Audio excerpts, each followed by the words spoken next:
I'm Andrew Joseph Keith, and in this video I wanted to talk about the primary forms of the head, the rib cage, and the pelvis.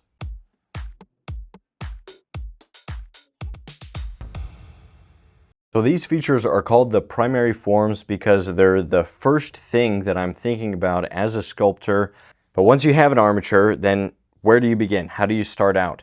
Well, the first thing I like to do is build up a wall of clay or a thin layer of clay over the entire armature, very thin, almost like a skeleton. And then the very next step after that skeleton of clay, after the wire armature is covered by a thin layer of clay, I'm going to start to think about these primary forms, laying those in, and giving the sculpture some mass surrounding these forms. So here you can see a simplified version of the head, the rib cage, and the pelvis.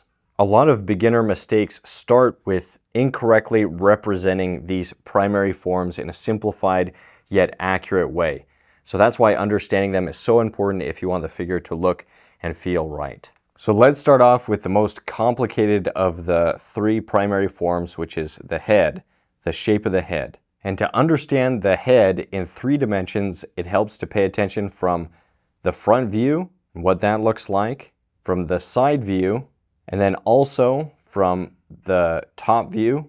And another view that I really find helpful is just slightly from above, where you're looking, where the forehead would be right here. So you're kind of looking at the head from above, and that gives us a sense of this taper this way. So let's go over each of those.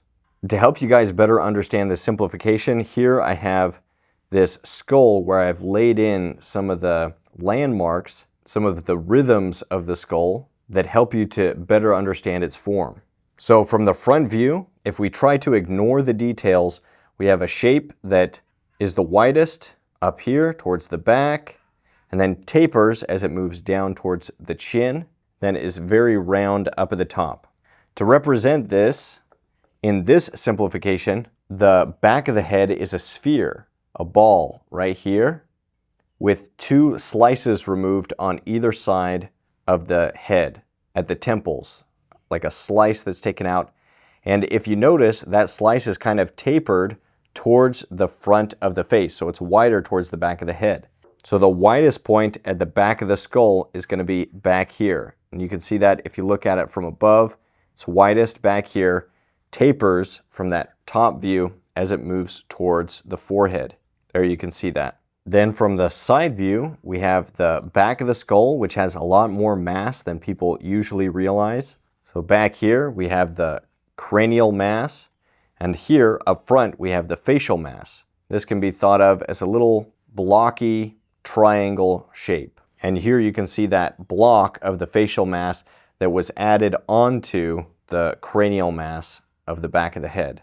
That facial mass comes down, representing this whole area right here. We follow this line that starts at the cheekbone or the zygomatic bone, then travels up towards the outside corner of the eye socket, then travels along the superior temporal line here along the forehead. So this creates a rhythm that flows back towards the back of the head. We could even continue the rhythm over and down and loop back around towards this bony landmark, which is the mastoid process, back behind the ear where the sternocleidomastoid muscle attaches. Here you can see that sternocleidomastoid muscle, which is a really important muscle to be familiar with, of the neck, attaches to that mastoid process, then comes down, attaches to the middle of the sternum and also to the clavicle. That gives us a nice anatomical feature, anatomical rhythm connecting these points.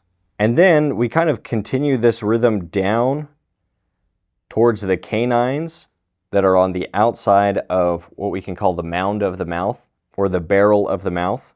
Here you can see those canines that come down, and then that continues down to the chin. In this simplification, we kind of come from the chin around that side, that transition from where the front plane of the face turns to the side, and it travels back towards the back of the head. So hopefully that makes a little bit more sense of why this simplification makes sense when considering the anatomical details of the portrait. When I'm sculpting the portrait, I don't sculpt this simplification, I maybe have these forms in mind, but typically I'll do a wedge of clay that tapers towards the front like a knife, gets wider towards the back, and is a simplified version of the head from the side view.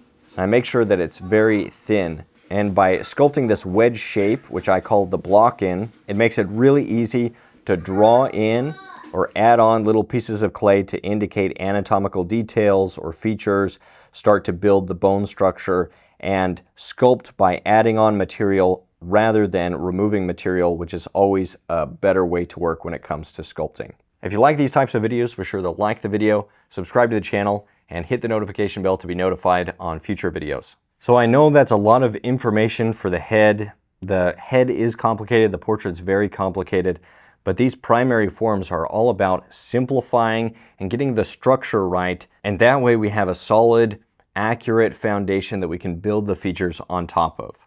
Now let's move on to the rib cage. So here you can see the size of the rib cage in relationship to the head, and getting their proportion in relationship to one another is really important for making the rib cage and head feel right on the figure. Now, if the neck was attached, the rib cage would be leaning slightly forward because of the curve of the spine, and the head would be about right there if we had the neck attached.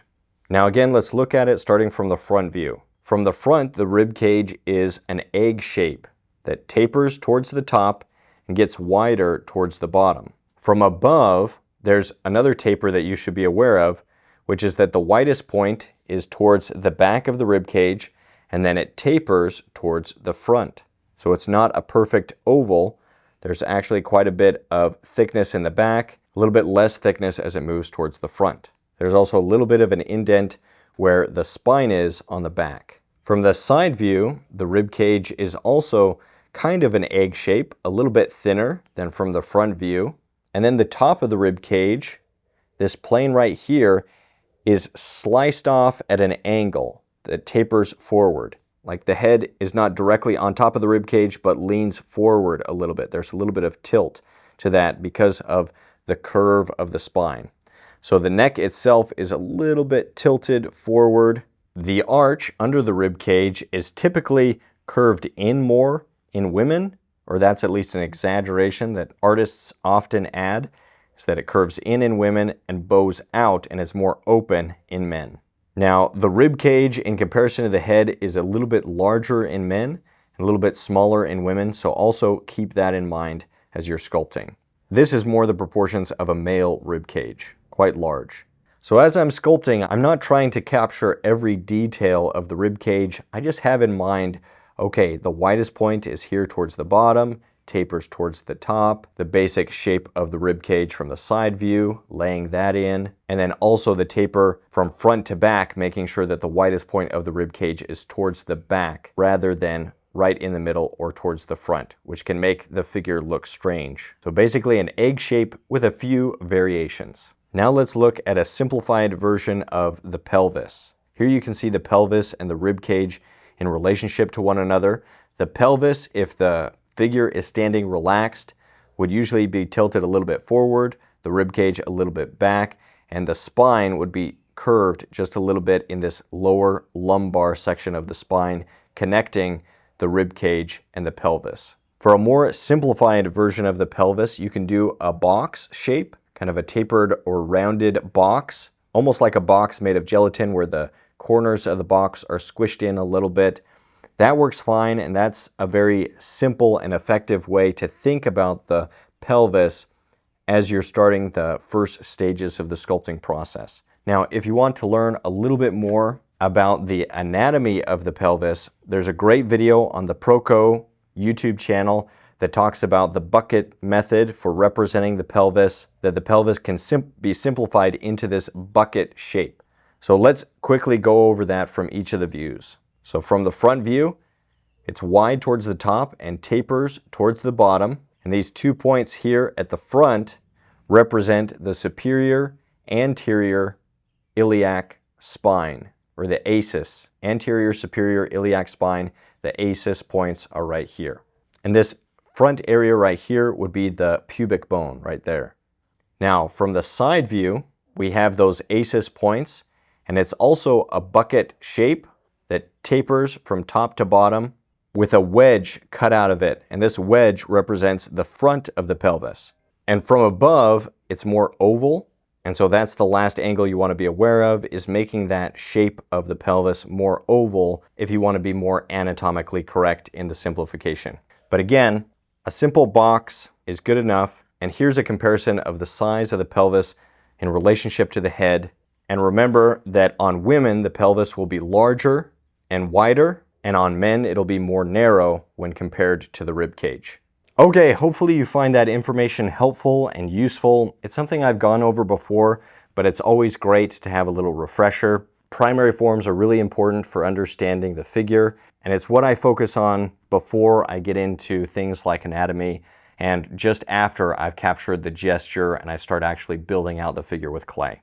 If you're interested in my online sculpting courses, please check those out. There's the Figure Sculpting Fundamentals course, which is a great place to start. It's kind of a beginner level course, somebody that just wants to get into sculpting people. There's a Portrait Sculpting course, which is more intermediate, and we go over the head in great detail. And there's also a hand sculpting course for the hands, which are also difficult. I'd really appreciate it if you consider joining those. People that have done the courses really seem to be enjoying them and getting a lot out of them. I've worked really hard to make them the best courses that they can possibly be. So if you're interested in that, check those out. All right, stay creative, stay productive, and hopefully I'll see you again soon in another video.